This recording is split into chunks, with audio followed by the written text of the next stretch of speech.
Hi folks, today is Sunday, June 15th, 2008, and this is part 7 of my video series, and today the topic will be in part 7, the food crisis. First of all, I'd like to say the food crisis is certainly not a new thing. It's becoming more publicized now, likely because it's becoming worse. Latest figures I've heard are there's 850 million people right now in a position where starvation looks likely. There's many reasons why the food crisis is becoming worse, but I want to concentrate on what I think are the main reasons. The most important reason, I think, why we're having a problem is due to the globalization or corporatization of global food production. Over the past 50 years, cheap food has been flooding the market. Subsidized food, mainly from the United States, has been sent to countries and undercutting the prices of local farmers, and that has pushed them out of business. And so now there's a lot of countries in the world that depend on foreign food for their survival. The globalization, I believe, is a plan for the major corporations to, the food manufacturing corporations, to get a monopoly on the food supply. And they've done that through organizations like the World Trade Organization and the IMF. Over the past 30 years, the production of food has been subsidized and lowballed, so that, like I said, the local farmers in the needy countries have basically gone out of business.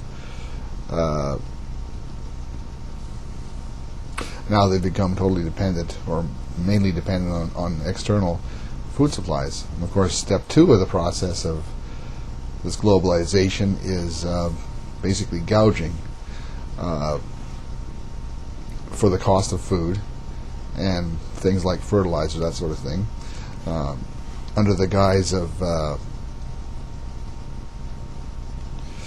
things for food stuffs being diverted to ethanol fuels and oil prices, and generally increased demand for food.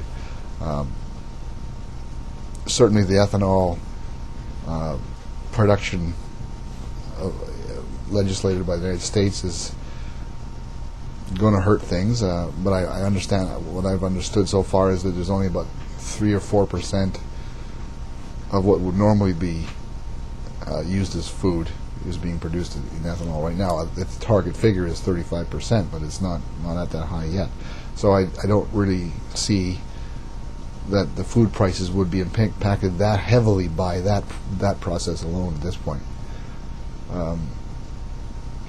The second reason, and a very important reason for the food crisis, is the drop in the value of the currency of the United States. The United States is by far the largest food aid supplier.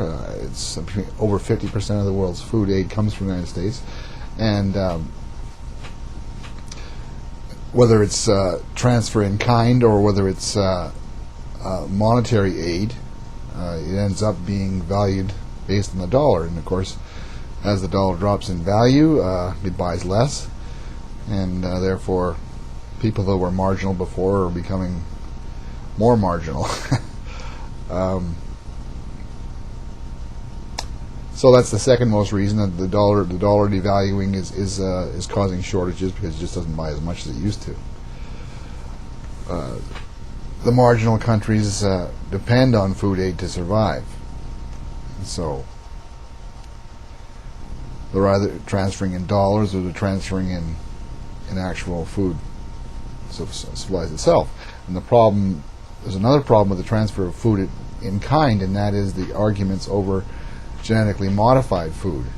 The United States is a major producer of genetically modified grains and corn and so on, soybeans, and there's basically a global argument going on over the safety of genetically modified foods.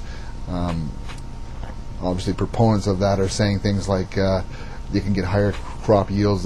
They're engineering into the products self-producing pesticides that kill bugs that eat them, and they're also designing in tolerance to herbicides that they make themselves, of course. The people who do the genetic modification are also selling the chemicals.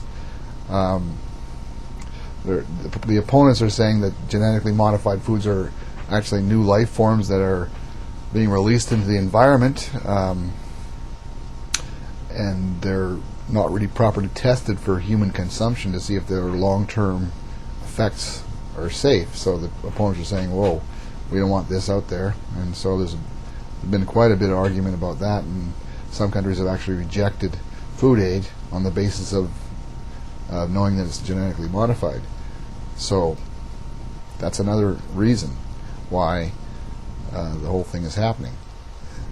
So I guess in short, that's the three main reasons I figure we're having a problem with the food supply right now, and it doesn't look too rosy for me, from my point of view right now, because I don't think any of these problems are really being addressed. So it's very likely that the food shortages that we're seeing now in the news are going to continue, and there's going to be more problems down the road.